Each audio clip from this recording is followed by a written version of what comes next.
Dando sequência aqui ao programa, eu proponho que a gente traga atualizações também da gripe aviária, do vírus H5N1, que segue se alastrando o Brasil afora e criando um baita de um impacto na nossa balança comercial e também no celeiro do mundo, que é o nosso país, né? Inclusive, o Brasil registrou um novo caso, dessa vez em Minas Gerais, pessoal. E ontem mesmo, o governo do estado decretou situação de emergência sanitária animal depois que 3 aves exóticas, uma delas sendo uma espécie de cisne negro silvestre, testaram positivo para a doença, tá? Eu proponho que a gente vá diretamente para Minas Gerais com o nosso repórter Rodrigo Costa para saber os detalhes dessa confirmação. Mas, Rodrigo, pelo visto, o caso que a gente se refere aqui não foi numa granja comercial. Confere? Bom dia.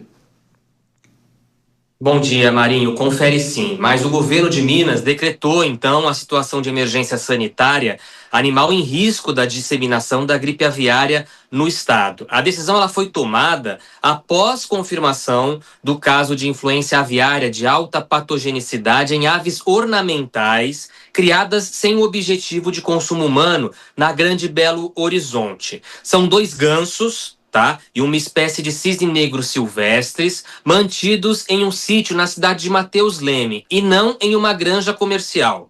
Em Minas, o decreto de situação de emergência sanitária animal, de acordo com o governo do estado, é necessário para que Minas Gerais realize todas as ações de enfrentamento à doença, incluindo mobilização de recursos humanos, materiais e tecnológicos, além dos financeiros. O governo de Minas, por meio da Secretaria de Estado de Agricultura, Pecuária e Abastecimento, também da Secretaria de Estado de Saúde e também do Instituto Mineiro de Agropecuária, vai conceder daqui a pouco, às 11 horas da manhã, uma entrevista coletiva para falar sobre as ações, detalhar as ações em relação ao caso da gripe aviária registrada aqui no estado. Ainda nessa pauta da gripe aviária, a gente lembra também que ontem, terça-feira, em uma audiência pública na Comissão de Agricultura e Reforma Agrária do Senado, o ministro da Agricultura, Pecuária e Abastecimento, que é o Carlos Fávaro, anunciou que o foco da gripe aviária, identificado no município de Montenegro, no Rio Grande do Sul, está contido. E, de acordo com ele, dentro de 20 dias, o Brasil deverá anunciar que o país está livre da doença. De acordo com ele, o prazo se deve a questões sanitárias. Marinho, a gente continua de olho aqui em Minas Gerais, também nessa coletiva em breve, para ver os desdobramentos das ações relacionadas à contenção da gripe aviária. É isso aí. A gente agradece, Rodrigo Costa, pelas informações. Bom trabalho por aí em Poços de Caldas, trazendo sempre com precisão. Obrigado.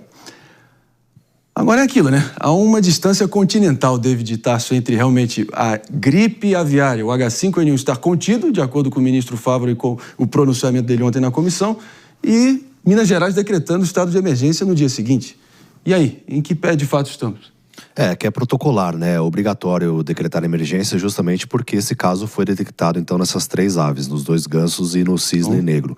Mas é óbvio... E fique claro aqui, então, se você me permite só uma breve correção, claro, o ministro Fávaro, de acordo com o pronunciamento de fato, ele realmente declarou isso se referindo tão exclusivamente a Montenegro, que foi o foco original da gripe aviária que vem se alastrando, tá? Então, realmente esse caso, enfim, segue inspirando cuidados, preocupações, mas, claro, essa declaração dele se refere ao foco original.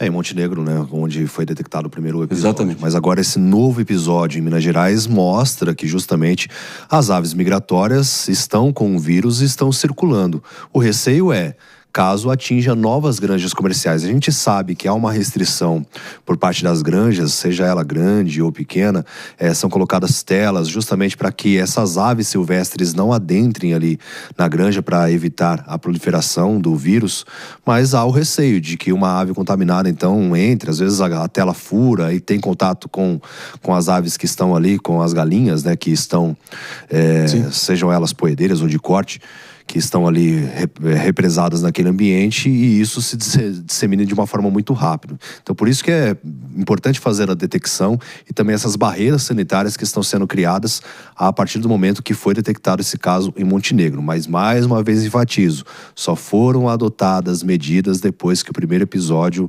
foi acometido lá naquela granja no Rio Grande do Sul. Exatamente. Eu acho que nenhum de nós ainda tem a perfeita dimensão do que pode representar isso, o choque na nossa balança comercial e o impacto que isso pode realmente representar. Agora, Henrique Kringer, quero te ouvir, só para deixar claríssimo aqui, Muito além de só uma declaração formal ou burocrática de decreto de emergência, isso permite, claro, a mobilização de vários recursos extraordinários, ali, tecnológicos, financeiros, até de pessoal, para ajudar na contenção. Nesse caso, ali na região metropolitana de Belo Horizonte, em Minas Gerais, com essas aves exóticas que, pelo visto, também estão contaminadas, né? Claro, o vírus H5N1, pessoal, não é transmitido em carnes e em ovos cozidos, por exemplo, mas ela tem o que se chama de risco zoonótico, ou seja, eventualmente pode ser passado para seres humanos, sim. A gente espera que não. Os Estados Unidos vê essa situação se agravar, teve 70 casos de contaminação, uma morte por lá, mas a gente espera que no Brasil o impacto seja bem menor. Não é isso, Kriegner? Exato, não, a expectativa é justamente essa. Agora, a detecção aí de outros casos em outras regiões do Brasil é muito ruim, porque além do risco, né, que a gente corre, etc., põe abaixo a nossa argumentação na negociação com os outros países. Sim. Porque uma vez que eles colocaram o bloqueio, a compra de frango e todos os produtos, né, vindo do Brasil nesse sentido, qual foi o contra-argumento do Brasil? Foi, olha, não, vamos isolar somente aquilo que vem de Montenegro, aquilo que vem talvez até do estado do Rio Grande do Sul, o resto está livre de contaminação.